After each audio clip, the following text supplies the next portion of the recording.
Anak lu dapat karunia dari Tuhan, yang harusnya kita nih sebagai orang tua jadi fasilitator. Ya. Tapi lo jadi matiin dreamnya dia dengan pemikiran lo yang sangat sempit. Lo bilang lo harus jadi seperti apa yang gue inginkan gitu loh.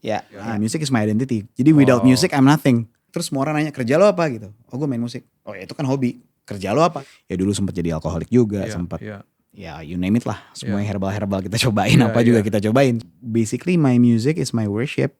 Even more my life is my worship gitu.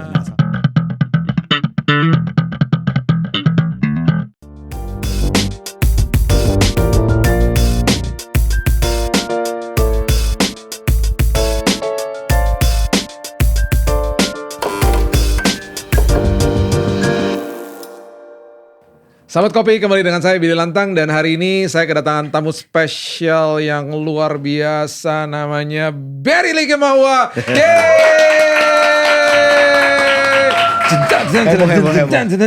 Heboh. Luar biasa. Kalau misalnya saya suka nonton Level 42 karena dia base oriented, saya juga suka banget nonton dia karena gokil banget. Kita terakhir ketemu tahun lalu.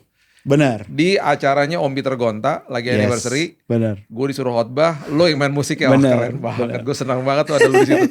Dan gue terkesima sih sama, maksudnya gini, gue bukan pemain bass.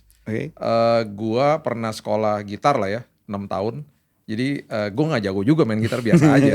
Cuman gue jadi ngerti musik dong. Ya, jadi gue kalau liat orang main, ya gue ngerti lah gitar. Apalagi kalau udah gitar sama bass lah gitu ya. Lu out of the box banget dan agak-agak in the different league sih kalau lu ya. Out of the box. Lu sejak kapan main bass sih? Sebenarnya start tuh umur 11 tahun. 11 tahun? 11 tahun. Wow, sekarang udah? 42. Wow. 31 tahun yang lalu. 31 tahun yang lalu. Dari bokap? Iya, well sebenarnya bokap tuh kan bukan tipe yang maksa anaknya harus main musik. Cuman karena mungkin emang tiap hari gue ngeliat kehidupannya dia sebagai musisi, otomatis memang kepengen jadi musisi. Cuman dari dulu tuh, sebenarnya dari kecil pun udah tahu gue pengen jadi pemain musik. Gue pengen ada di panggung. Tapi nggak pernah tahu mau instrumen apa. Tadinya pikir bakalan alat musik tiup karena bokap kan banyak alat musik tiup kan. Cuman ternyata along the way jadi lebih tertarik sama bass gitu. Nontonin Om Yance Manusama lah, nontonin John Patitucci gitu. Ketika mereka main kan kayak, kok bass bisa kayak gitu ya. Ternyata malah jadi lebih tertarik ke bass, dan akhirnya ya umur 11 itu mulai coba pegang bass dan ya. Jadi gak pernah tuh gitar dulu apa dulu, enggak, langsung bass. Sukanya bass. You fell in love with bass. Langsung bass pertama. Ya waktu masih sebelumnya main-main suling, masih kecil, recorder biasa. Sempat nyobain main trompet tapi gak serius. Waktu bass tuh bener-bener kayak baru kebuka tuh pintu musiknya baru kebuka istilahnya gitu. Sebelumnya kan lebih kayak hafalan aja, cuman tahu nada. Waktu mulai main bass tuh baru bener-bener, akhirnya dari situ jadi tertarik, pengen tahu belajar keyboard, pengen tahu belajar gitar, semuanya dari bass tapi start. Iya. Gitu. Karena di ajang-ajang internasional lah, ajang-ajang yang besar-besar, baik itu Jazz, Java Jazz dan lain-lain, dan tiba-tiba nanti ada artis ternama ini yang main, di belakangnya ada lu selalu gitu. Kan pasti kan liganya udah beda lah. Ini liga utama nih kan. Nah, gue juga suka banget karena gue ngikutin juga Echa juga sama Andre juga. Gue ngeliat tiba-tiba you guys ngejam bareng gitu, bertiga gitu ya. Itu sejak kapan ya, Ma? By the way, kalau tadi nggak paham yang namanya siapa, itu Andre Dinut sama Echa Sumantri. Jadi sebenarnya udah dari lama banget pengen punya project sama Echa. Well, basically sebenarnya dulu banget kita pernah bikin project sih. Echa punya album dulu judulnya Yes Band. Nah, gue disuruh main bass di situ. Habis itu kita sekian lama kepisah, sibuk masing-masing. Masih sering ketemu event tentunya, tapi selalu bikin apa yuk, berdua yuk gitu. Karena dulu tuh di zaman-zaman kita Twitter lah, zaman Instagram tuh pasti ada aja kan yang kayak, wah dream band nih kalau Echa-nya yang main drum, yang main bassnya Berry gitu. Kita jadi kayak, wah itu kayak orang pengen deh kita bisa kayak gitu. Yuk kita bikin project berdua. But then along the way kita kayak ngerasa, kayak kalau berdua doang tuh nanti ujung-ujungnya kita harus featuring ini, featuring itu. Why not just make a trio aja ya gitu. Siapa kira-kira yang punya latar belakang, siapa lagi kalau bukan Andre Dinut. Karena kita punya latar belakang yang kurang lebih mirip, sama-sama session player, sama-sama recording artist juga, sama-sama punya album solo juga, project masing-masing. So kita kayak punya kesamaan story gitu. Kalau kita ngobrol tuh kayak, mau ngomongin session kita sama-sama ngerti, ngomongin jadi additional musician kita ngerti, ngomongin recording kita ngerti. Jadi dari situ sih berangkatnya. And then iseng bikin lagu, bikin cover, ternyata heboh banget reaksinya. Kita juga bingung sampai seheboh itu ya gitu. Cuman ya udah let's go. Jadi akhirnya ini baru dong ya? Baru mulai banget kan sebenarnya tahun ini baru mulai Wow, mencoba iya. gitu. Tapi keren banget sih. Itu gokil banget. Thank Itu you. kayak band Rush tapi di fusion jazznya gitu. Ya Rush. Wah, Gedili. Nah, basis kesukaan lo apa? Siapa? Basis kesukaan. Wah, banyak. Tapi kalau if I have to choose salah satu yang paling favorit Jaco Pastorius. Lain dari itu Marcus Miller. Oke. Indonesianya Yanca Manusama sama Bokap. Sama Bokap. Kalau lagi main bass tuh Bokap juga main bass ya? yes, dan dia kalau main bass tuh ngefans banget sih kalau gue denger dia main bass tuh kayak itu baru different league tuh, bener-bener on a different league dia. Karena dia bener-bener musicality-nya emang beda banget gitu. Iya. Dan genre musik yang lo suka apa? Kalau gue nih kan dari kecil ya, gue sama adik gue tuh demen banget rock. Kita demen rock musik. Jadi bahkan adik gue yang persis di bawah gue, itu dia punya 10.000 CD di kamarnya. Wow. Jadi dia kolektor. Nah dia itu dan kita itu suka banget sama 60, 70, 80 bands. Yang dari zaman progressive rock, classical rock sampai kepada glam rock. Itu bagi gua, bagi kita nih kalau kita ngobrol, itu bagi gua tuh adalah original music. Yes. Era bagi gua 90 ke atas sudah copy paste bagi gua. Benar. Oke lah, alternatif masih oke lah. Smashing Pumpkins, I can deal with it ya. Tapi yang lain sebelumnya tuh, yang tadi seperti salah satu yang gue bilang Rush. Dan di situ di sisi lainnya lagi secara bipolarnya nih ya. Ini rocknya. Yang satunya lagi tuh kita juga dengerin kayak misalnya sampai kepada yang very slow listening sampai Earl Clue gitu-gitu. Wow, kita dengerin juga. Iya. Dan ya pastinya Cassiopeia lah ya. Ya, of course waktu lah. zaman-zaman 80-an Cassiopeia, Yellow Jackets, ya kan. Ripping Tons juga kita dengerin kayak gitu-gitu. Nah, lu apa sukanya apa musiknya? Sebenarnya cukup tricky untuk menjawab ini karena Bokap itu musisi jazz yang sangat open minded. Karena dia sangat open minded, di rumah itu dari gue masih kecil musiknya tuh semua, literally semua kita denger. Oh wow. Dia dengerin Graham Central Station, dia dengerin Tower of Power, dia punya albumnya David Bowie bahkan. Oh iya. Dia punya vinylnya David Bowie, dia punya Grand Railroad, dia punya Rush juga dia punya. All the music yang buat dia special dia pasti dibeli sama dia. Dia punya Jethro Tull, dia punya Chicago. Wow, dia punya Jethro Tull. Yes. Gokil. Dan Bokap tuh dulu waktu dia main sama The Rollies, kan mereka sempet tour di Vietnam, di Singapura. Dia tuh dijulukin The Jethro Tull of Asia. Oh iya. Karena dia main flute-nya style kayak Jethro Tull. Iya. Gitu. Jadi semua dia dengerin. So basically gue juga jadi orang yang seperti itu. Gak pernah punya batasan kayak gue cuma maunya dengerin ini. Gue denger kalau musik 90-an gue dengerin Rage Against the Machine, gue dengerin Limp Bizkit, dengerin Linkin Park, dengerin Korn bahkan. Tapi kalau ditanya yang benar-benar gue suka ya of course jazz dan semua turunannya. Jadi basically Charlie Parker, Miles Davis, John Coltrane, semua turunannya, Herbie Hancock, even tadi Earl Clue, Ripping Tons juga dengerin, Larry Tenor, yang lokalnya Karimata, Krakatau, semua musik didengerin dan akhirnya jadinya sangat open minded sih in a sense gitu. Jadi benar-benar bisa denger apa aja. Kalau gue punya playlist di streaming platform tuh playlistnya aneh-aneh. Bisa tiba-tiba ada Foo Fighters lah. Bisa tiba-tiba tergantung mood hari itu ya. Bisa tiba-tiba Dave Matthews Band. Wow. Bisa John Mayer, bisa tiba-tiba Third Eye Blind. Random banget gitu. Bener-bener Third Eye Blind. Random banget. Berarti spektrumnya cukup broad lah ya. Cukup besar ya. Secara musikalitas nih selain ya udah pasti Bokap kan jadi pengaruh yang luar biasa dalam hidup lo ya. Lu sekolah juga atau enggak? Kursus musik. Kursus musik doang. Musik, ya. Selebihnya lu tuh otodidak sendiri. Otodidak. Nyari-nyari sendiri segala macam gitu. Karena itu pun sebenarnya kursus tuh karena pada masa itu keterbatasan akses informasi ya. Mungkin kalau misalnya gue hidup di zaman sekarang atau 10-15 tahun lalu di mana YouTube udah kayak gitu, gue bisa dapat informasi di situ, mungkin sebenarnya in a sense mungkin gue sebenarnya nggak perlu banget kursus. Cuma karena pada masa itu kan informasi susah banget. Kayak mau beli video lesson aja tuh gue mesti nyetir ke Taman Anggrek. Beli di sana, cuma ada satu booth kecil dan itu pun bajakan semua. VCD bajakan yang dijual. Karena kita nggak bisa beli aslinya kan, bingung mau beli di mana. And then kalau ya akhirnya belajar sendiri juga gimana ya, nggak lengkap informasinya. Akhirnya waktu itu mutusin masuk kursus. Sebenarnya Bokap tadinya mau ngajarin, cuman 1 jam, jangan kan 1 jam, 15 menit kita duduk berantem terus isinya. Dia marah-marah, kok lu gak bisa? Gue kayak gue belum bisa gitu ya. Namanya bapak sama anak tuh kan ada sesuatu yang menarik lah di hubungan di situ ya. Jadi akhirnya kayaknya lu gak bisa deh belajar sama gue. Kayak gak bisa deh Pak belajar sama papa. Kayak lu belajar sendiri deh gitu. Akhirnya waktu itu udah dia mutusin masuk Farabi. Kenapa mau masuk di Farabi waktu itu? Karena pada masa itu sekolah musik yang anak-anak muda seumuran, terus mereka udah mulai main di mana-mana tuh emang di gengnya di situ. Iya, So iya, basically iya. itu lebih kayak networking deh, biar gue Iya. juga punya teman main, teman Iya. nongkrong. Karena Iya. pada masa itu kan udah di era udah mulai pengen belajar ini itu, cuman nggak punya temen sparring nih, sparring Iya. partnernya nggak ada, karena Iya. teman-teman yang lain masih ya nggak serius main musik. Gitu. Iya, iya. Di situ belajar partitur, not balok di situ akhirnya. Ya, ya. Iya, iya. Walaupun kalau kita ngomong partitur not balok sih tetap pada akhirnya dari bokap tetap lebih kuat. Oh wow. Karena dia kayak selalu. Bokap ngajarin teorinya sampai kayak gitu ya? Oh bokap sih kalau urusan teori kuat banget. Oh wow. Walaupun dia nggak Iya, sekolah iya. lucunya. Dan dia nggak sekolah? Dia nggak sekolah. Kalau dia fully otodidak. Wow. Cuman karena itu dia jadi punya metode-metode yang sifatnya praktikal gitu. Yang kayak kadang-kadang kalau kita belajar sekolah musik kayak jadi susah. Iya. Cuman nggak tahu gimana cara dia pengajar yang baik banget. Iya, Jadi iya, kayak iya. gimana caranya dia bisa bikin sampai itu jadi kelihatan gampang gitu. Iya, iya. So waktu pas gue akhirnya masuk di event di Farabi kursus pun, apa yang gue dapet di situ kayak oh ini sebenarnya gue udah ngerti gitu. Jadi waktu diajarin sama mereka gue udah ngerti gitu. Cuman Iya, caranya aja, cara belajarnya beda. Nah bokap tuh Iya, selalu punya practical way of Iya, teaching gitu. Sampai kita tuh bisa langsung aplikasiin. Iya, iya. Jadi lu sekolahnya apa nih terakhir nih? Sempat kuliah juga atau udah nggak? Lu udah pokoknya musik aja? Sempat kuliah D1 desain grafis. Oh that's it. Apa ya lu udah nggak peduli lah sama gitu-gitu. Lu lebih ke musik Karena dong. sebenarnya waktu itu, jadi pas lulus sekolah, bokap bilang lu mau ngapain sekarang? Hah? Mau sekolah musik pak gitu. Nggak punya duit kita, mau sekolah musik di mana?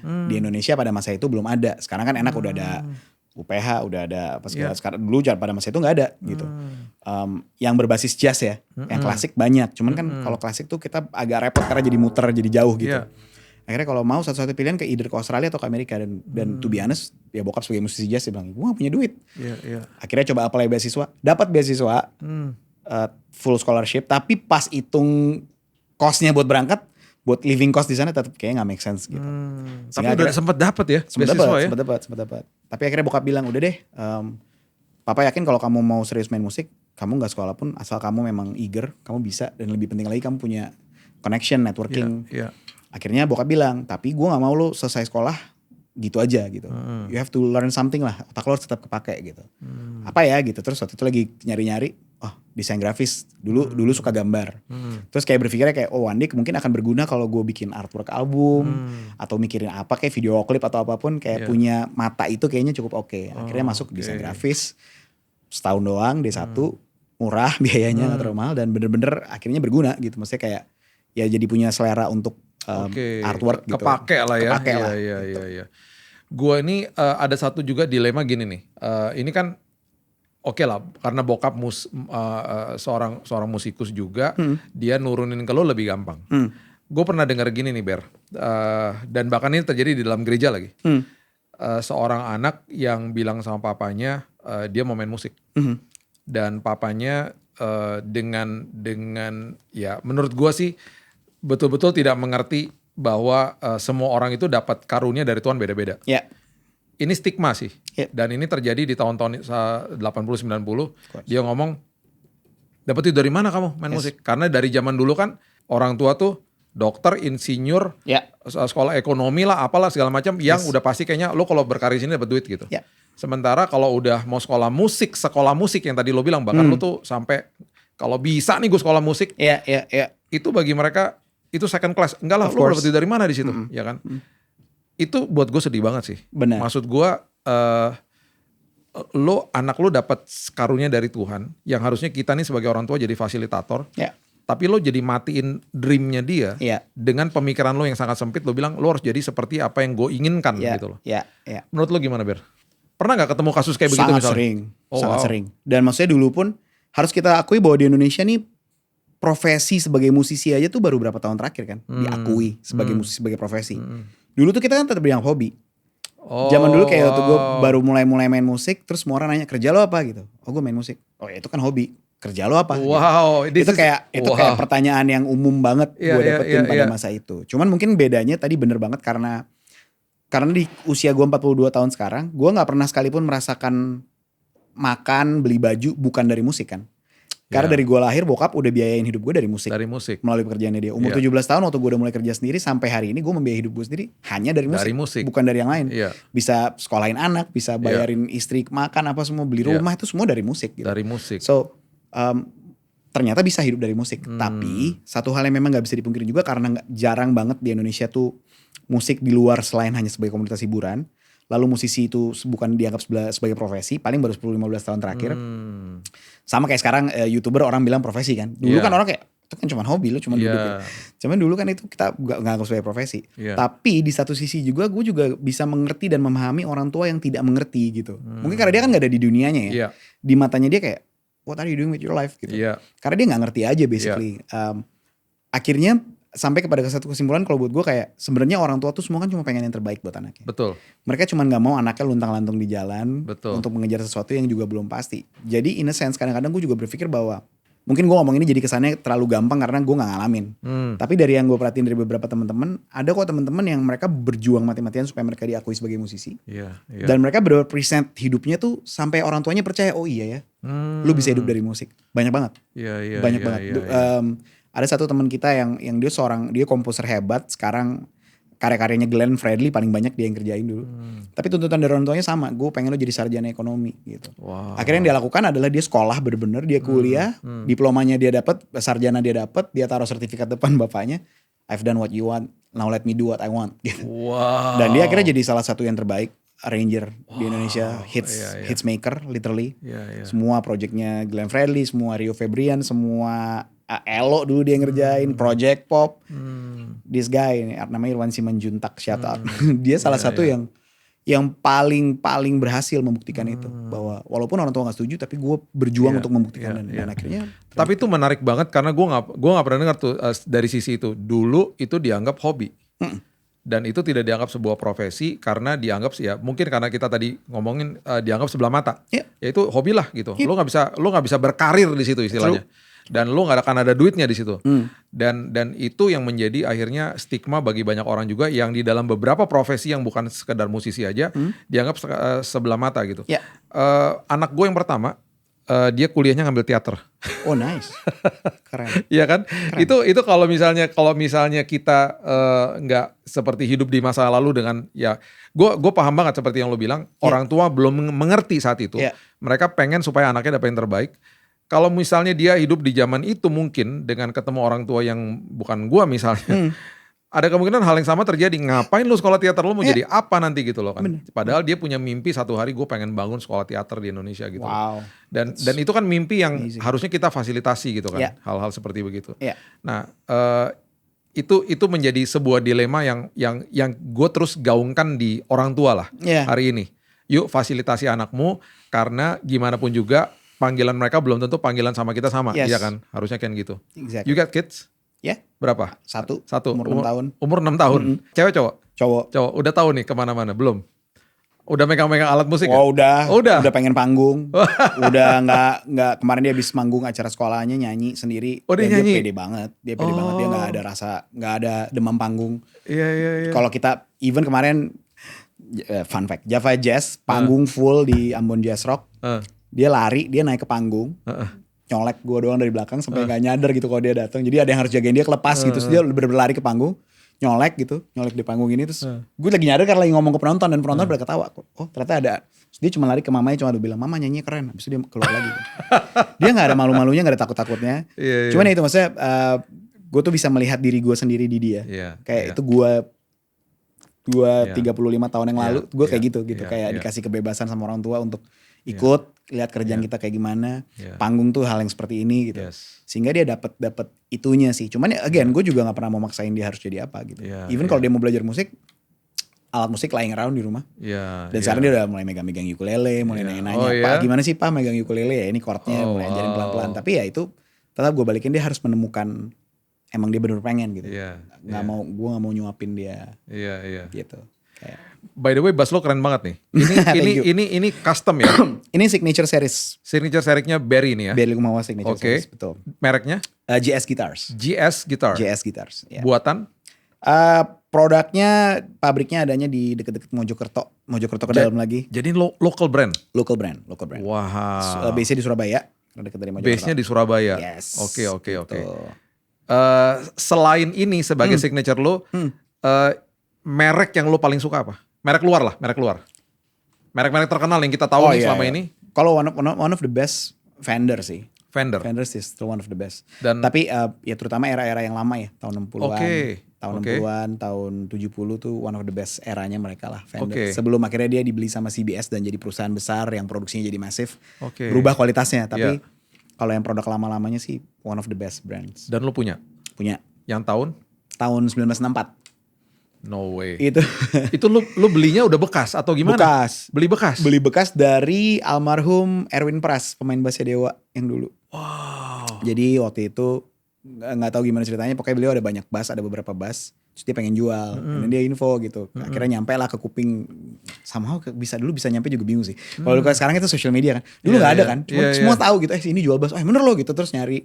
Oh iya. And then datang ke rumahnya waktu itu di Bintaro, itu dia kondisinya juga ada yang udah di stand doang gitu, nggak ada case-nya, terus yang wah mas ini serius dijual, iya gitu, terus cek ada beberapa part yang rusak tapi bisa dibenerin.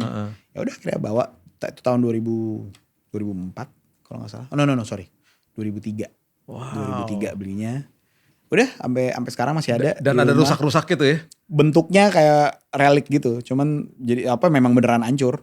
Organiknya hancur. Organik beneran. hancur. Iya, Jadi iya. ininya kadang-kadang kalau kita salah main masih suka ngelupas-ngelupas di sini necknya. Serius. And then gue dulu Oh, pernah iya? manggung. Udah dengan kondisi bass kayak gitu, manggung hujan-hujanan, kena hujan jadi makin ngelentek, dia punya cat-cat gitu. Itu zaman main sama almarhum Glenn pakai bass itu. Lagu-lagu Glenn kayak My Everything rekamannya pakai lagu itu. pakai bass itu. Wow. Terus banyak lagu-lagunya dia yang lain juga rekaman. Fender 64. 64, Just Bass. Wow. 64. Ber, mainin Ya. dong sesuatu sama ini. Main apa ya? Mainkan sesuatu yang lu tahu lagunya Level 40 itu dong. Oh tahu dong. Ya mungkin satu lagu lo, satu yang orang mungkin pernah dengar lah. Kalau seperti itu kan yang paling.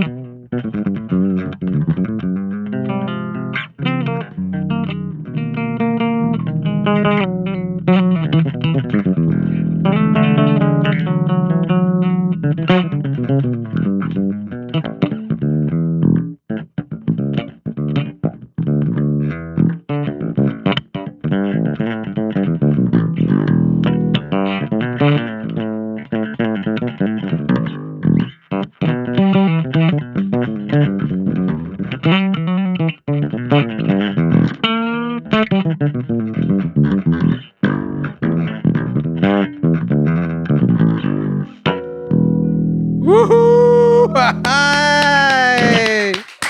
Gokil. Ngasal. itu pas lagi dibuatin itu harus sesuai sama customnya, sama fretnya semuanya itu lo yang ukurannya lo dong. Ya, ini ini semuanya benar-benar semua based on preference. Jadi emang personal preference, gue sukanya kayak gini, jaraknya semua sesuai sama jari. Kayunya, pilihan kayunya nih bodinya alder, atasnya topnya maple, warnanya pengen kayak gini. Semua bener-bener Iya. by my own design. Makanya di sini juga ada tanda tangan. Tanda tangan lo ya. Yoi, Iya, jadi iya, emang iya. signature series. Iya. Gitu. Dan ternyata Indonesia ini adalah pabrik-pabrik di Indonesia ini yang sudah membuat produk-produk yang sangat-sangat luar biasa ini, ternyata juga membuat produk-produk untuk di luar negeri. Oh yes. Betul ya? Yes, pabrik yang sama yang kita produksi ini adalah pabrik yang memproduksi beberapa brand-brand besar. Jangan disebutin namanya di sini tapi ya. Memproduksi beberapa brand-brand besar dan dikirim keluar. Dikirim keluar, mereka di sana QC ya kan biasa balikin lagi ke sini gitu. Wow. Kenapa gue tahu? Karena zaman dulu tuh gue di-endorse sama satu produk sebelum ini jauh. Sama bikinnya di daerah Surabaya juga, Mojokerto. And then kirain udah selesai, oh barangnya udah siap. Oke, mau dikirim ke Jakarta. Oh enggak, mesti dikirim ke Amerika dulu. Dikirim ke Amerika dulu buat QC, baru dia bisa balik lagi ke sini. So harusnya gue cuma bisa terima dalam seminggu, gue harus tunggu sebulan setengah karena dia harus kirim ke Amerika dulu, QC di sana, bla bla bla, ya balik lagi. Iya. Kenapa akhirnya keluar ide untuk ngerjain produk ini? Karena ngerasa kayak kita punya resource-nya, kita udah punya semua. Orang-orang yang bisa ngerjain juga ada. So basically sebenarnya kita bisa bypass tanpa harus quality control sana dong gitu. Berarti kita yang harus perbaiki quality controlnya supaya produk ini bisa dijual. Dan kenyataannya waktu produk ini kita bikin, puji Tuhannya laku. Udah sold out, sekarang udah habis. Kita tuh cuma bikin emang dikit karena baru nyoba. Next projectnya kita mau coba bikin versi lebih murahnya. Supaya semua orang bisa beli gitu. Iya, Kualitasnya tetap sama, tetap bagus, cuman banyak hal yang kita kurangin supaya costnya nggak terlalu tinggi. Oke, berapa nih kalau dijual di toko sekarang yang gini? Ini sekarang 14 juta. 14 juta. 14 juta. Yang 5 stringnya 15 juta. 5 string 15 juta. Lu lebih suka main yang kan ada 5 string, ada 8 strings gitu ya. Wah, iya. Lu suka yang mana? Semua biasanya? tergantung kebutuhan sih. Oh, tergantung kebutuhan. Nah, kalau Oke. ditanya gue main 4 strings tetap lebih nyaman. Oke. Untuk beberapa musik tertentu. Contoh main musik kayak level 42 tadi atau Yes. kayak lagu-lagu gue yang cenderung lebih funk, lebih fluent lah, lebih apa, kita bisa lebih dinamis tuh Yeah. lebih enak pakai 4 strings. Oke. Tapi kalau buat lagu-lagu yang lebih misalnya kayak gue ngiringin Chandra Darusman lah, dulu ngiringin Glenn, ngiringin Mas Indra Lesmana.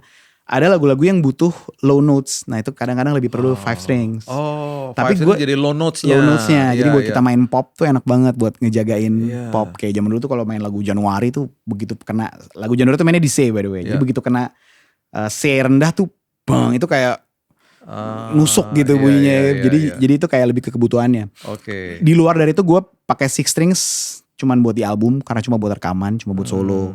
Sisanya nggak menurut gue pribadi nggak terlalu membutuhkan itu. Oke. Karena kayak kadang-kadang apa yang kita bisa capai di 4 strings tuh sebenarnya bisa kok, udah cukup. Iya, Kalau iya. lebih dari itu range-nya sebenarnya udah masuk ke range-nya gitar. So basically iya, kayak iya. 6 strings, 7 strings, 8 strings tuh sebenarnya Ya, udah ranahnya gitar lah, iya, iya. perlu nggak perlu Iya, sebenarnya iya. gitu. Tapi gue baru tahu tuh yang 5 itu untuk note rendah-rendah tuh Iya. dapat banget tuh ya. Yes, low note, low C-nya Iya, iya. dapat sebenarnya. Itu- Kalau ini kan cuma sampai E aja kan, Iya, sama iya. kayak gitar basically cuma 1 oktav di bawah. Cuman Iya. kalau ada itu dia ada C, low C itu pengaruhnya Iya, gede iya. banget. Itu masuk ke dalam gitu Langsung ya. Asik. nusuk. Gitu.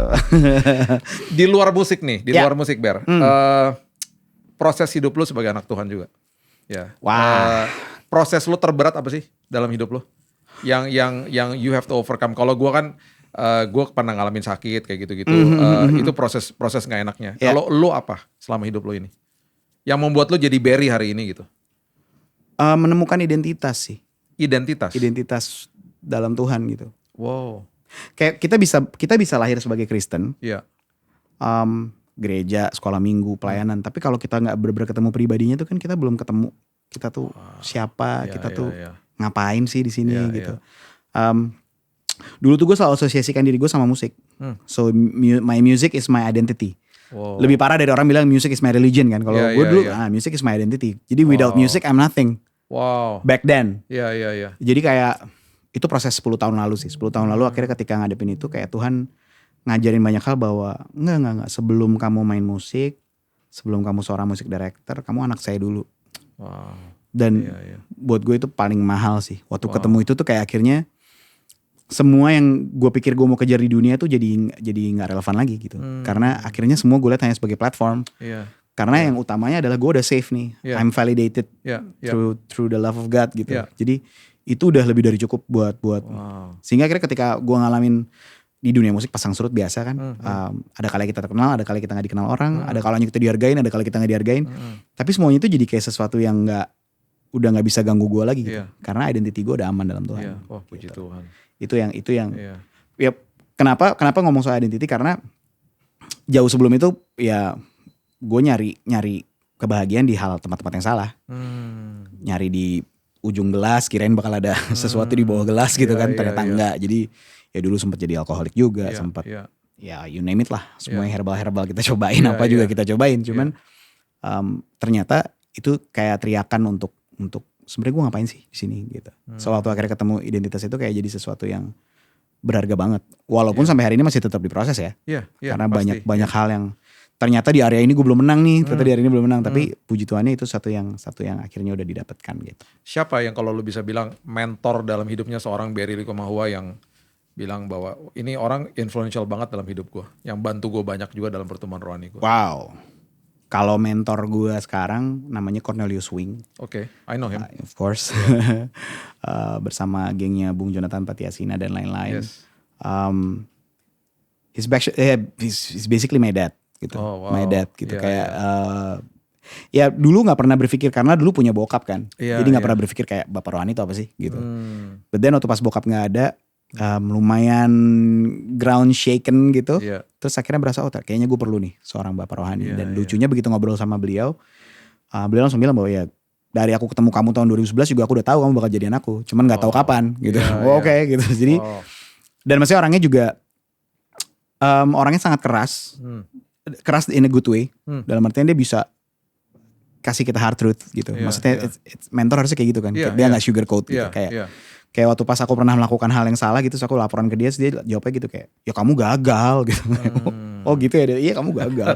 Tapi gak apa-apa. Dan lu bisa terima dong bisa terima, karena cara dia menyampaikannya, I know it's with love gitu, out of love gitu. Jadi kayak, kamu gagal, tapi gak apa-apa, ini ujian naik kelas gitu. Nanti kamu cobain lagi, kamu belajar lagi supaya kamu. And then begitu berhasil dia bilang, aku bangga sama kamu gitu. Keren. Dia salah satu orang yang sangat influential nowadays. Tapi mungkin dulu atau awal-awal proses bertobat, salah satunya juga Om Chris Manusama ya. Oh ya pastinya. Karena beliau juga banyak mengajar tentang praise and worship. Praise and worship, yes. Karena datang dari latar belakang Protestan banget nih, GPIB yang nggak ngerti liturgi, apa cuma ngerti liturgi. Dulu, dulu kan memang liturgi banget. Jadi nggak ngerti tuh praise and worship tuh apa sih gitu. Nah beliau tuh salah satu yang mengubah paradigma itu, mengubah mindset. Dulu kan taunya praise lagu cepat, worship lagu pelan. Dia kasih deeper meaning kayak. And then dari situ jadi berubah pandangan bahwa oh ya ternyata basically my music is my worship, even more my life is my worship. Gitu. Nah salah satunya beliau yang cukup influential untuk hal itu. Gitu. Wow, you're in good hands dengan nama-nama itu. You're in good hands. Puji Tuhan ya, puji Tuhan ya begitu. Luar biasa banget. Dan iya sih tadi nanggapin yang identitas, gua amenkan banget. Karena seringkali identitas kita di tempat yang salah. Kalau di tempat, kalau bagi seorang Berry, ya musik gue identitas gue. Bagi orang lain bisa rumahnya identitasnya. Betul. Mobilnya identitasnya. Popularitasnya, karirnya, jabatannya. Betul. Ya Karir, kan? popularitas. Seorang wanita bisa tasnya identitasnya, ya kan? Bener. Dan ketika itu dicari di situ, hidup makin kosong. Dan akhirnya kecenderungan ini yang gue suka liatin ya. Orang banding-bandingin diri sama orang lain. Yes. Dan itu yang akhirnya membuat orang jadi minder, orang merasa gue lebih superior daripada lo, timbul kesombongan dan lain sebagainya. Dan ketika kita find out identitas kita segambar dan serupa dengan Tuhan, itu yang membuat kita jadi nyaman dan aman seperti yang lo bilang. Jadi mau apa aja seperti yang lo bilang, dihargain gak dihargain apapun itu ya, gue udah tahu identitas gue seperti apa. Jadi makin kita secure, makin kita aman, orang-orang di sekitar kita juga akhirnya aman dan nyaman. Terlebih lagi anak kita lah pastinya. Sangat. Kan? Kita akan memberikan identitas yang luar biasa kepada dia akhirnya gitu. Yes, dan itu sesuatu yang gue coba untuk bisa aplikasikan tiap hari. Gue sampaikan ke dia tiap hari bahwa kamu mau berhasil, kamu mau gagal, kamu anak papa sayang sama kamu. Wow, dahsyat. Papa nggak peduli apapun yang. Wow, keren. Jadi kalau misalnya dia gagal, dia Pak aku tadi ikutan ini tapi aku nggak menang. Terus kenapa? Ya aku nggak menang, maaf ya Pak. Kenapa harus minta maaf? Kamu tetap anak papa tetap sayang sama kamu. Sehingga akhirnya dia punya mental kayak gitu. Sekarang kalau misalnya lomba 17 Agustusan di kompleks gitu. Yaudah ikutan just for fun aja gitu. Menang, gitu. Kalau nggak menang juga ya tetap fun gitu. Jadi selalu encourage itu. Itu keren banget karena dia akhirnya secure bahwa apapun yang gue lakukan ya gue diterima sama bokap gue, ya kan? Like the Father in Heaven, He accepts you the way you are kan. Itu identitas yang dan puji Tuhan kenapa gue bisa melakukan itu juga karena gue dapet itu dari bokap juga.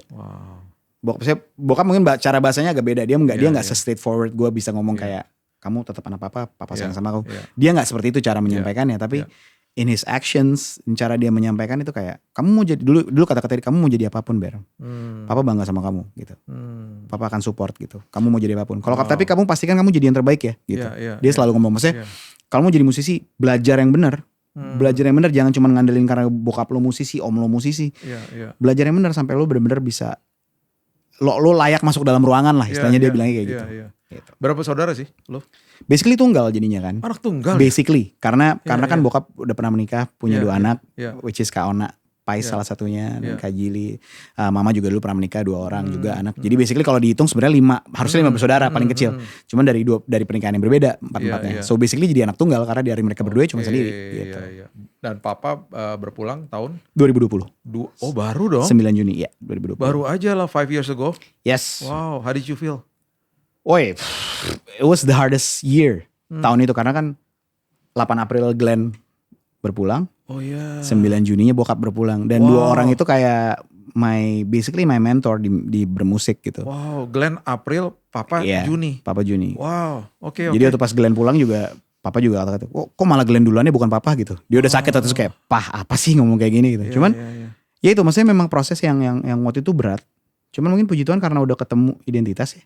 Kayak 5 tahun sebelumnya udah ketemu gitu jadi gak. Iya sedih pasti. Nangis of course. Sempat hilang arah dikit tapi gak sampai tergeletak gitu. Karena udah tahu identitas mau ngapain. Udah tahu visi misinya mau ngapain. Jadi semua itu ya berat tapi well that's Gua life. kalau gue dengar cerita ini, gue seneng karena satu hal juga, maksudnya berarti bokap ninggalin sebuah legendaris yang luar biasa sampai anaknya sedih. Kan ada orang yang bokapnya pergi, ya, gue gak pernah dekat sama dia, ya kan. Iya, Bokap gue iya. pergi 15 years ago, tahun 2010 di depan TV. Dia kan kena serangan jantung lagi nonton TV, dia cuman tundukin kepala, dia he's gone. Oke. Dan itu one of the hardest day in my life karena gue kehilangan best friend juga. Bagi gue sampai hari ini kalau inget dan ada momen-momen yang gue inget dia itu, gue masih suka nangis karena gue kangen banget sama dia. Yeah, of Dan course. ketika gue ada dalam kondisi-kondisi yang sulit, gue selalu terbayang kira-kira dia akan ngomong gini nih kalau dalam hal ini. Dan itu gue suka kangen. Lo juga ya? Sangat, Iya. sangat. Dan bahkan sampai sekarang sama istri juga, untungnya karena kan waktu pas pacaran sama istri udah kenal lama sama bokap juga dia. Jadi dia kayak suka bilang, kalau kita lagi ngalamin sesuatu dia suka bilang, gila kalau papa masih ada pasti papa ngomong gini ya gitu. Jadi itu sesuatu yang selalu kita kayak iya coba papa masih ada gitu. Oh ya udah gitu. Iya. Jadi ya bener banget. Dan dari situ gue belajar juga bahwa ternyata menjadi seorang bapak itu tanggung jawabnya gede banget gitu. Dan dia ya gue juga punya banyak teman yang nggak punya sosok itu. So I'm grateful punya sosok seperti bokap dengan apapun kekurangannya gitu. Tapi bener banget dia temen ngobrol, dia dulu tuh kalau di meja makan ngobrol sama dia tentang musik tuh kita bisa makannya udah selesai dari sejam lalu, ngobrolnya nggak kelar-kelar gitu. Jadi banyak banget hal-hal filosofis dalam musik, dalam hidup tuh yang gue dapat dari dia. Yang honestly sekarang gue gak bisa dapat dari siapa-siapa lagi. Honestly gitu. Maksudnya ngobrol sama siapapun kayak oke, insight yang bagus tapi gak bisa sampai sedip dia gitu. So kalau bisa dibilang sekarang ya your spiritual fathers itu ya bimbing lo dari sisi rohaninya. Yes. Tapi bokap itu bisa lebih ke arah musiknya. Musik. Yang orang lo gak bisa dapat dari siapa-siapa. Gak bisa dapat dari siapapun. Karena itu mentor yang luar biasa yang ngerti dunia itu gitu. Betul. Kan. Dunia Dahsyat itu banget. mengerti seluk-beluk di dunia jazz juga. Dan lucunya kisah hidup gue sama dia tuh mirip-mirip gitu kadang-kadang. Kayak dia juga main dulu sama The Rollies, tapi dia juga di dunia jazz. Jadi dia kayak sedikit banyak dia ngerti nih di dunia jazz kayak gini, tapi kalau di industri tuh kayak gini gitu. Jadi kayak kehilangannya di situ sih, sisi sebelah situnya. Gitu. Keren, Bear, thank you banget udah datang sini. Gue seneng banget bisa having you around here. Dan gue gak pernah lupa tahun lalu waktu lagi anniversary-nya Om Peter, pas lagi your band itu lagi praise and worship. Ya salah satu yang gue selalu lihat karena very strong presence itu ya lo lah gitu di situ. Gue suka banget lo kayak nutup semuanya musiknya gitu dengan the way you play. Dan itu satu hal yang bagi gue karunia Tuhan yang luar biasa yang puji Tuhannya lo gunakan juga untuk kemuliaan Tuhan. So Amin. Pesan-pesan dong buat teman-teman yang sedang nonton hari ini. Go ahead. Wow. Pesan buat teman-teman. Mark Twain bilang ada 2 hari paling penting dalam hidup setiap manusia. Hari waktu dia dilahirkan dan hari ketika dia tahu kenapa dia dilahirkan. Wow. So pastikan bahwa Anda lahir gak pernah kebetulan. Yes. And you have a purpose. So make it your mission to find out your purpose supaya bisa jalanin apa yang Tuhan mau. Efesus 2 ayat 10. That's it. Wow. Yes. Yeay. Keren. Sebelum kita tutup dong, sekali lagi dong. Yes. Give it up for Barry Likimahua.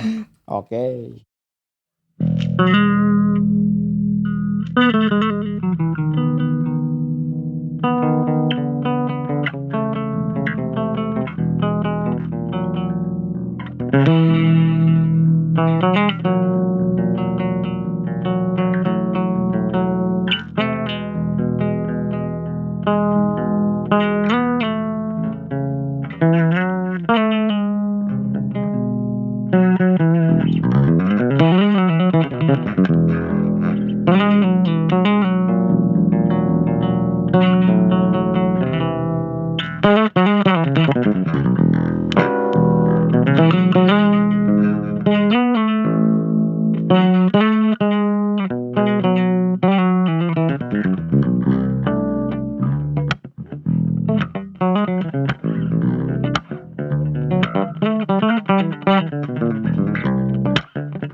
Thank you Barry. Thank Thank you. you so much man. Sama-sama. God bless. Thank you. Bless you, thank Sahabat Kopi, jangan lupa follow, like, dan subscribe Billy's Coffee Table di IG, di YouTube, dan juga di TikTok.